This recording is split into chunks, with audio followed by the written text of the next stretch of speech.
I never imagined I would stand in the middle of my own living room, trembling with a folder of incriminating photos clutched between my sweaty fingers.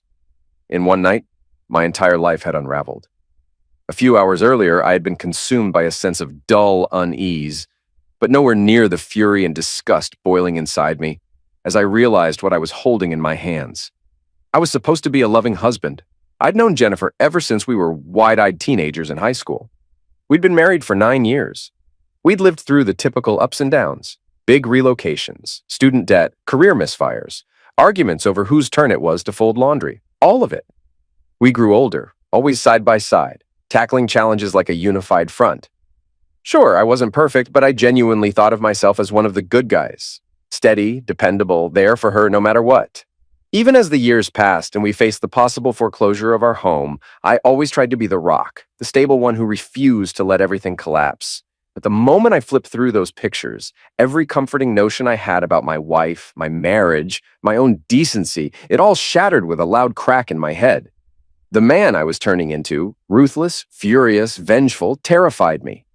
Yet the sense of betrayal in my chest was far stronger than any guilt I felt at the ugliness I was about to unleash.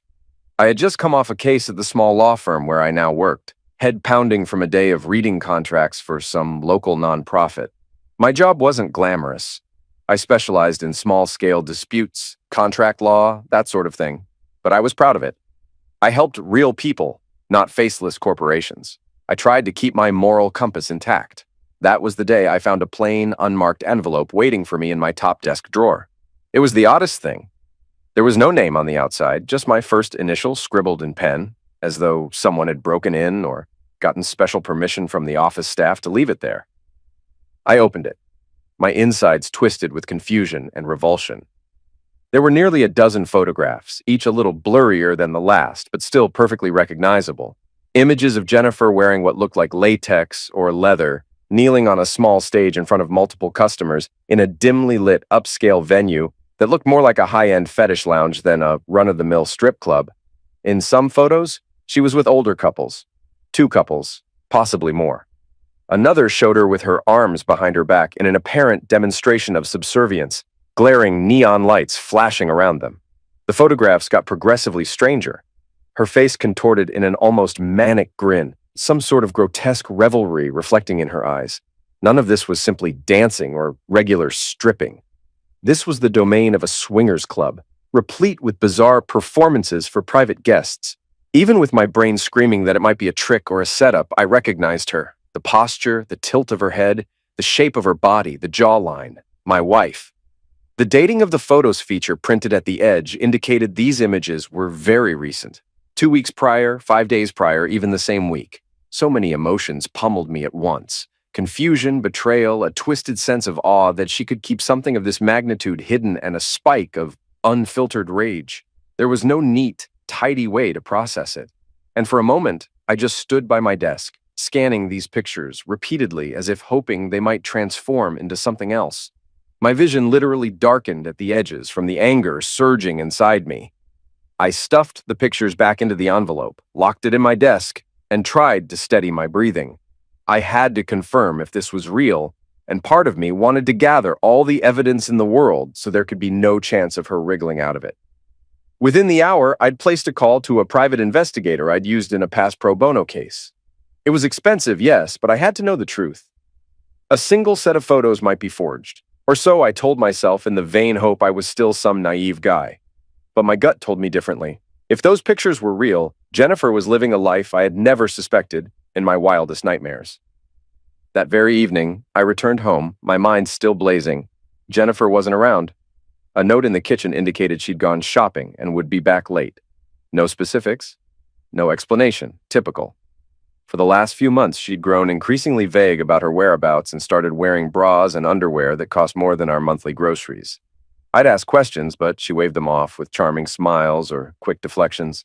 Now I wondered if every piece of lingerie was for these strangers at that club. Who knew how many of them touched what she wore for me? It made my skin crawl with revulsion. I passed a tortured night, flipping between sleeplessness and delirium. When my phone finally rang the next morning, it was the PI.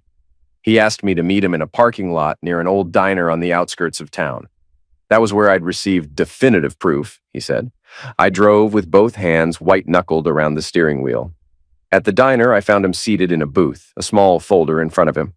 I slid into the seat across. Without ceremony, he handed me the folder and said, "I'm sorry." Inside were additional photographs, some in high-resolution color, of Jennifer strutting around a large, lavish hall dominated by strobe lights and a central stage. The sign outside read, "Members only, weekend night of surprises."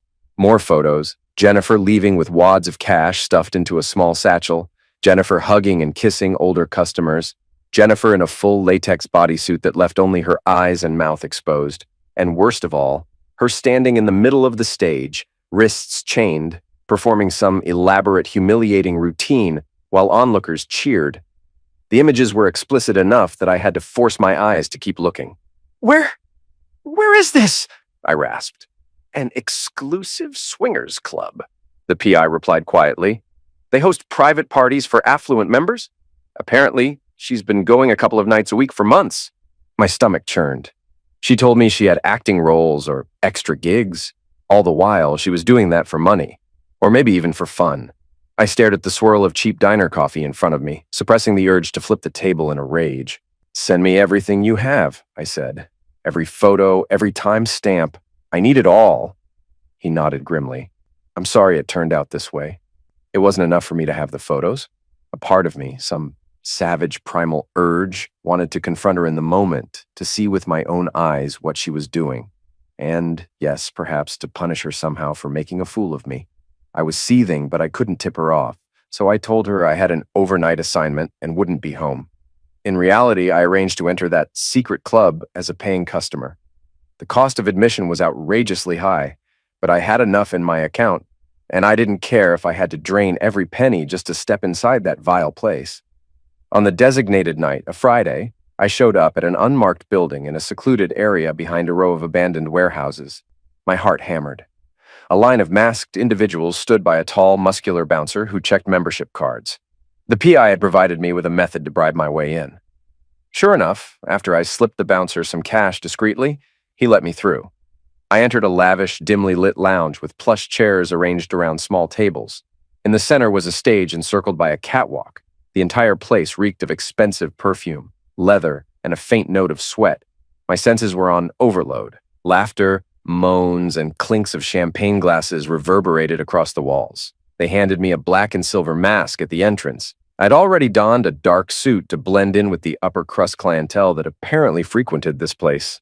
Trying to remain calm, I navigated the crowd and slipped into a seat near the stage, every nerve in my body on fire. Couples of various ages were scattered about. Some were in their 50s or 60s, dressed in extravagant evening wear, gazing hungrily at the stage. A hush fell over the audience as the lights shifted to a lurid purple, highlighting the catwalk. That was when my wife stepped out, wearing an impossibly tight latex suit that glistened under the overhead spots. Her face was partly concealed by a black half mask, but her eyes were visible, and I recognized them with painful clarity. My heart pounded so violently I was sure the entire table must be shaking. She was accompanied by two men wearing theatrical hoods, leading her on a kind of leash. The watchers around me whispered excitedly. Some clapped. Others just stared with parted lips. Jennifer, or whatever stage name she was using, strolled down the catwalk in her latex outfit, carrying herself with brazen confidence. She reached the stage at the center. There, she knelt gracefully, like she had done this routine hundreds of times. An older couple, possibly in their 60s, beckoned her closer. She crawled on hands and knees. My entire body was taut, fists clenched so hard they hurt. The sight was grotesque. She was effectively performing subservient acts in front of them, arching her back, pressing her gloved hands to the floor as if begging. The older woman in the couple handed her some sort of prop, a phallic toy it seemed, while the older man laughed. The crowd's murmurs grew more frenzied. Jennifer placed the toy between her teeth, arching her spine in an overtly provocative manner. It was a scene so twisted and cringe-inducing that my mind struggled to keep up. Then the men in hoods circled her, offering an even more demeaning demonstration for the onlookers. At times, she turned her face toward them, performing what was clearly a choreographed show that teased at the edges of decency, or perhaps well beyond the edge. I felt physically ill, my stomach lurching. Yet I couldn't move. I was rooted to that seat, the mask hot against my face, my blood roaring in my ears. Minutes ticked by, each more agonizing than the last. She shifted to a new routine on her knees, performing bizarre pantomimes that involved letting the older couple place money in her latex bodysuit's little pockets, or cleavage. She laughed like it was the most exhilarating moment of her life. And the crowd applauded. I couldn't take it anymore. Something inside me snapped so abruptly that I nearly blacked out from fury. I rose from my seat, pressing through the throng of viewers. My vision was tinted red with hatred and heartbreak, so intense it felt like I was floating. When I reached the edge of the stage, I tore off my mask, flinging it aside in a dramatic gesture that instantly drew attention. My voice boomed, "Jennifer!" She halted mid-act and turned sharply. The entire crowd seemed to gasp in unison. Her eyes widened in shock, the half-mask failing to hide her recognition. She scrambled to her feet, confusion swirling with absolute horror. What are you doing here?" she sputtered, raising one latex-clad arm as if to shield herself. The bright spotlights illuminated the trembling around her lips. It was too late. My vision tunneled. I shouted, voice echoing over the hush that had fallen on the crowd. "What do you think I'm doing here? I got your pictures. I got the videos too. What is this, huh? Is this how you repay me for everything we built together?" She tried to regain her composure, chin lifting in a defiant stance. "You have no right to be here," she snapped. Her words cracked with the beginnings of panic, yet there was an undercurrent of arrogance too, like I was the one intruding on her territory. "You're violating my privacy. This is my job. I don't need your permission." Fury nearly swallowed my voice. "You disgust me," I snarled. "I gave you everything, love, a home, loyalty. You repay me by crawling around for these decrepit old—" "Shut up!" she shrieked, stepping forward, pointing at me with a trembling latex finger. "Don't you dare come here and embarrass me like this. How could you do this? Spying on me? Showing up unannounced? You're stalking your own wife!" I barked out a mirthless laugh. "My wife? The same woman rolling around for randoms at a swingers club? That's some line in the sand you've drawn." She glanced around, realizing the entire club was now watching. Her bravado crumbled, replaced with fury and humiliation. She stomped one foot on the stage, standing like she had the moral high ground. "This is my life. You have no say in what I do. I told you I needed space. If you try to drag me out of here, I'll call the police." My own rage peaked. I jumped onto the low platform, ignoring the gasps and the men in hoods who started stepping in to intervene. "You're coming home now," I thundered, grabbing her wrist. She pulled back violently. "Get your hands off me!" she shouted, voice echoing in the hush. "If you touch me again, I'll scream so loud the cops will arrest you for assault. This is private property. You have no right." Everything happened in seconds. A pair of massive bouncers, bodyguards more like, descended upon me, tackling me from behind. My face hit the stage floor with a brutal smack, the metallic taste of blood flooding my mouth. I kicked and spat, but they twisted my arms behind my back, cuffing me with plastic zip ties. The crowd parted, some onlookers giggling with condescension, others whispering in shock. Jennifer stood over me, panting with adrenaline, her face contorted in a mix of hysteria and triumph. "I warned you," she hissed. "You can't just barge in and ruin my show. You're out of your mind," I choked out, my lips stinging from the impact. "Wait until I—" She cut me off by turning her back, signaling the bouncers to remove me. They hauled me to the exit, half dragging me while I struggled. I heard jeers from some of the high-paying customers, as if I were trash they'd happily see kicked to the gutter. The next moment, I was shoved through the doors, landing hard on the pavement outside. A few seconds later, one bouncer snipped the plastic ties and kicked me square in the ribs for good measure. They left me coughing, face burning with humiliation and rage. I lay there for what felt like ages before I staggered to my feet. My mind was a storm of thoughts. She'd threatened me, humiliated me, treated me like a trespasser. This was the woman who once told me I was her soulmate, who talked about raising a family, traveling to Europe again, living happily ever after. Looking back, the anger that coiled itself around my heart that night never really left. It only solidified into something black and merciless. I returned home, blood still trickling from my split lip, the humiliating scene replaying endlessly in my mind. Sometime around 2 a.m., I slumped onto our living room couch. I didn't sleep, only watched the hours tick by on the digital clock. Jennifer did not come home that night, nor the next day, nor the one after. On the fourth day, I took a half day off work and saw a locksmith. I had every single lock on the doors changed. If she wanted to come crawling back, It wouldn't be on her terms. Sure enough, early that evening, I heard the jangle of keys at the front door, then a frustrated rattling, a pounding, and finally her voice. "Open up! I know you're in there!" I took my sweet time getting to the door. I opened it just wide enough to glare at her. She stood on the stoop, arms folded, her hair disheveled. A spark of anger lit her features the moment she realized she wasn't stepping inside freely. "You changed the locks?" She sounded outraged, as though I was the one out of line. "Yes," I said coldly. "I don't want you here." She tried to push past, but I planted a hand on the doorframe. "You can't do this!" she yelled. "It's my house, too!"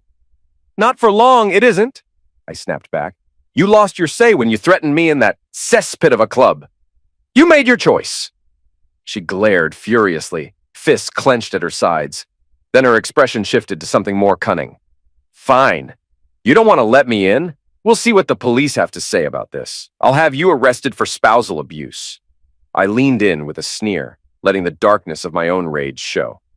"Try it. The bodyguards already roughed me up pretty good on your command. I have pictures of my injuries, doctor's notes, everything. So go ahead.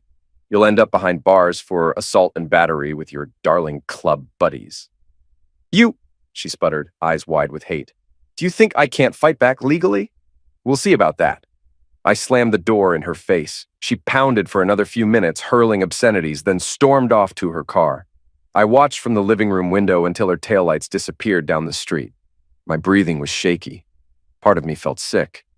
I never thought I'd bar my own wife from the house. But there was no going back. She'd made that clear. A day later, I learned she was staying at her mother's place. This was confirmed by a passing neighbor who had seen her throwing suitcases into her trunk and speeding away. Good riddance, I told myself, though a hollow ache lingered in my chest. The house was oddly quiet without her. For 9 years, her presence, for better or worse, had been woven into the fabric of my days.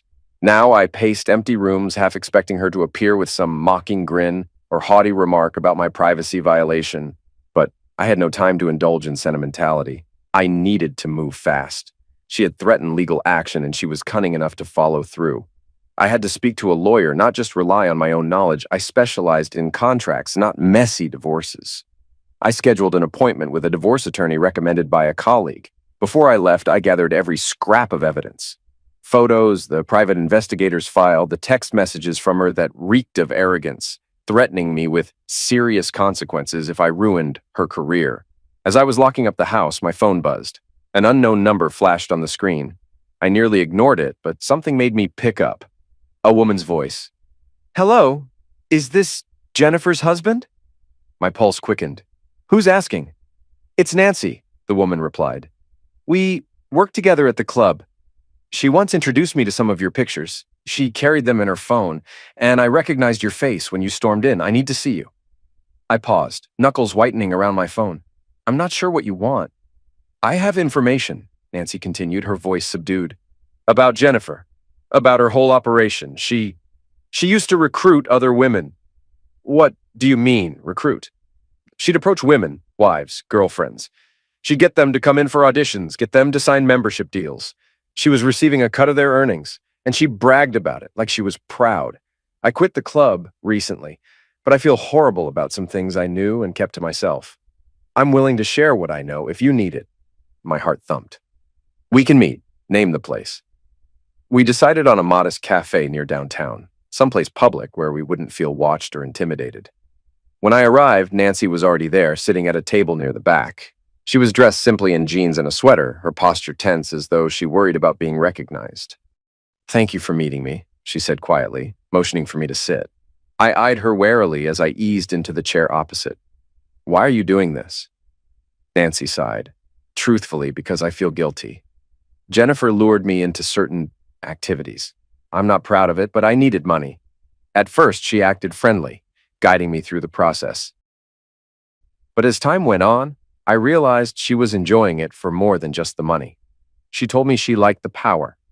She'd whisper that she got a twisted thrill from hooking unsuspecting wives on these gatherings, leading them into new sexual territory and taking a percentage of their fees. And you know what? She told me she found it hilarious how clueless her loving husband was. My jaw clenched. She bragged about me. "Bragged might be the wrong word," Nancy said, looking apologetic. More like she ridiculed you. She said you would never find out because you were too busy playing lawyer, working late, or too naive to suspect your precious wife. When you did find out, she was sure you'd panic and then crawl back to her feet once she threatened you. She also claimed you were an easy mark for manipulation. Sorry. My blood boiled, but I kept my composure. I want every piece of evidence you can give me. Nancy nodded. I have messages between us, screenshots of texts where she actually mentions how she recruits these women. And I can testify to how she was never forced.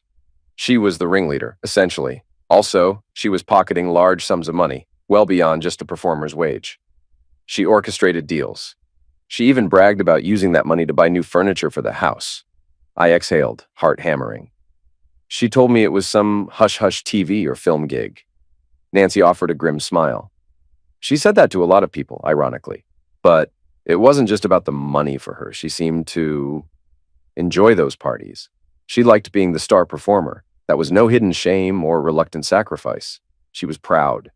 As Nancy scrolled through her phone, showing me entire conversation threads, images, and even short video clips, my stomach twisted. One video showed Jennifer, obviously tipsy, bragging about how I told him I was done, but who am I kidding? I can't get enough of these nights. I closed my eyes. The final kernel of hope that maybe Jennifer had only done this out of desperation, the last shred of sympathy, evaporated. Why are you risking yourself telling me all this? I asked Nancy after a long silence. She bit her lip. Because I want out. And I don't want to keep living with these secrets.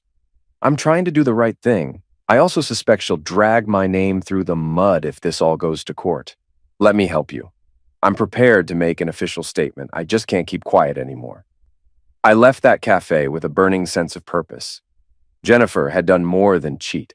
She'd humiliated me, used me, laughed at my ignorance. This wasn't just about a divorce. This was about revenge. I was going to bury her in legal ramifications so severe that she'd regret ever crossing me. I engaged my divorce lawyer, a steely-eyed woman named Barbara, who specialized in high-conflict cases. Barbara was older, sharp, with a no-nonsense manner. When I presented the mountain of evidence, photos, texts, videos, plus Nancy's willingness to testify, Barbara's eyebrows rose.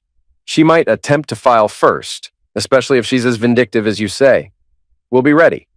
Sure enough, not even a week passed before I was served with formal separation papers and a civil complaint accusing me of spousal abuse, intimidation, and neglect of a child. A child. My head nearly exploded when I saw that. Jennifer's complaint alleged that I had refused support for an 11-year-old daughter, claiming this child was biologically mine and that I was a deadbeat father.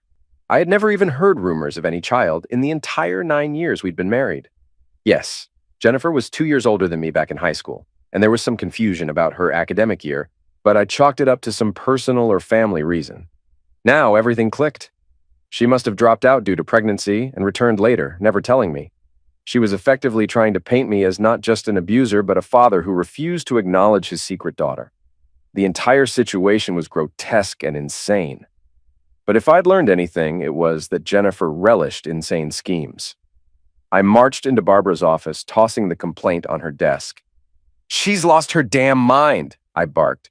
"She's claiming I abused her and cheated on her with that friend from the club, Nancy, even though I only met Nancy after the fact." Barbara didn't look particularly shocked. "Classic tactic," she muttered. "People like your wife often try to stack as many accusations as possible. Then they hope something sticks or forces the other party into a settlement." "Well, she picked the wrong target," I growled. "We're not settling. I want to burn her down in court." Barbara nodded. "We'll request an urgent hearing. Let's get this done." The day of the hearing arrived. The tension was thick enough to slice with a knife. The old courtroom building loomed overhead, all columns and arches, with the state flag hanging by the entrance. My stomach roiled with adrenaline and leftover fury. Inside, we took our places. Jennifer walked in flanked by her mother, a few other family members I recognized from the wedding, and a slim, impeccably dressed male attorney. She shot me a withering glare that held no trace of shame, just defiance. By her side was a young girl, maybe 12, with eyes that indeed resembled Jennifer's. It took effort not to stare, to feel that trickle of shock that maybe Jennifer had actually had this child all along, never telling me, never letting me in on that enormous secret. Once everyone was seated, the judge, A stern-faced woman with short gray hair entered. We all rose, then sat. Jennifer's lawyer kicked off with a swirling tapestry of accusations. My client has been subjected to repeated domestic abuse, controlling behavior, and, in the most shocking turn, an absolute refusal by her husband to support his own child. We have photographic evidence that this man has been consorting with a known associate from an adult club and was seen in a heated altercation in said venue, where my client worked to contribute to their mortgage. He forcibly removed her, causing distress and bodily harm. This same man, her husband, changed the locks, leaving her homeless and penniless. We request alimony, child support, and restitution for emotional damages. I sat there, fists clenched. The gall, the brazen rewriting of events. She was effectively painting me as a monster. My turn came. Barbara stood, voice calm yet forceful. Your Honor, these claims are baseless. We have extensive evidence to prove it. First, my client was entirely unaware of any alleged child. No communication, no proof that this child was recognized as his. Indeed, the mother never informed him during nearly a decade of marriage. We also have documented evidence of who truly inflicted abuse, verbal threats made against my client, culminating in physical harm delivered by employees at the establishment where the defendant works. The defendant has posted on social media about her successful nights, never once indicating fear or intimidation. We request that the court review our exhibits, which demonstrate that Miss Jennifer has in fact been continuing her employment, contrary to previous claims of being forced out or financially destitute. That was Barbara's cue to submit the PI's photographs, text logs from Nancy, plus images of me after I'd been assaulted by the club's bodyguards. For the final flourish, Barbara gestured to the back of the courtroom where Nancy stood up. A hush fell as Nancy approached the witness stand. Jennifer's face went slack, color draining. She clearly hadn't anticipated Nancy testifying against her. Jennifer's mother looked confused and angry. The attorney rifled through his notes, and the judge motioned for Nancy to speak. In a steady voice, Nancy recounted how Jennifer actively recruited other married women into the club for a percentage of their earnings, how Jennifer told people she had zero intention of quitting because she loved the rush and extra cash, how Jennifer had only begun brandishing accusations of offense once her husband discovered the truth, how Jennifer boasted about the husband's ignorance and supposedly easy-to-manipulate nature. Nancy also confirmed that I, the husband, had only met her after the pictures were leaked. The photograph of me and Nancy at a cafe was purely for the sake of me gathering details. No affair, no romantic involvement. When Barbara played a short audio clip Nancy had recorded of Jennifer bragging about raking in the money from naive suburban wives, the entire courtroom tensed. Some of Jennifer's relatives gasped in shock, while her attorney glared daggers. Finally, Barbara directed the court's attention to the bank statements, obtained through discovery, that showed Jennifer's large deposits from the club, clearly indicating she was not left penniless. She had stashed away thousands of dollars. Throughout all this, Jennifer seemed to wilt further into her seat, her bravado disintegrating. Her lawyer stuttered some objections, but the evidence was too solid. The judge demanded an explanation for the secret child, why there was no existing paternity test, no mention of the child in any official capacity for years. Jennifer offered only silence. Her mother tried to say something, but the judge swiftly silenced her. When the judge finally spoke, the tension crackled through the room like a live wire. Having reviewed the evidence and heard the testimony, this court finds that the allegations of domestic abuse are unsubstantiated. Moreover, there is overwhelming documentation of the defendant's substantial undisclosed income. Her claim to alimony is denied. With respect to the alleged child, no evidence has been provided that Mr. Husband is the legal or biological father. If the defendant wishes to pursue that claim, a separate motion and paternity test will be required. But, as matters stand, the request for child support here is entirely unfounded. This court grants the divorce. Both parties are henceforth legally separated. I stood there, pulse roaring in my ears, my entire body rigid from the sheer wave of emotion. The final moments dragged as Jennifer refused to meet my gaze, her face set in a silent mask. The hush in the courtroom felt electric, as if something might yet explode. I caught a glimpse of her mother's expression. Outrage, disappointment, a swirl of confusion. The young girl next to them stared at the floor, cheeks flushed. Jennifer's lawyer closed his briefcase with a resigned sigh. The judge rapped the gavel. Court is adjourned. I exhaled a breath I felt I'd been holding for days, weeks, maybe years. My mind buzzed with 1,000 thoughts, ranging from elation to fury to an odd sense of hollow victory. At the periphery of my vision, Jennifer shot me one final look, a strange mixture of contempt, betrayal, and a flicker of fear. For the first time, I sensed she knew she had lost, that her illusions had collapsed, that all her threats, manipulations, and secret double life had finally caught up with her. I didn't say a word. I just let the moment hang there, thick and stifling, refusing to break my gaze from hers until she whipped around and stalked away with her family in tow. My heart hammered like a war drum, each beat echoing the vow I had made to myself. I would never again let her or anyone else twist my life into a nightmare. There was no neat epilogue, no sweet sense of closure. The tension roiled in the air, heavy and bitter, as we all filtered out of that courtroom, battle-worn, carrying secrets and resentments that might never be truly resolved.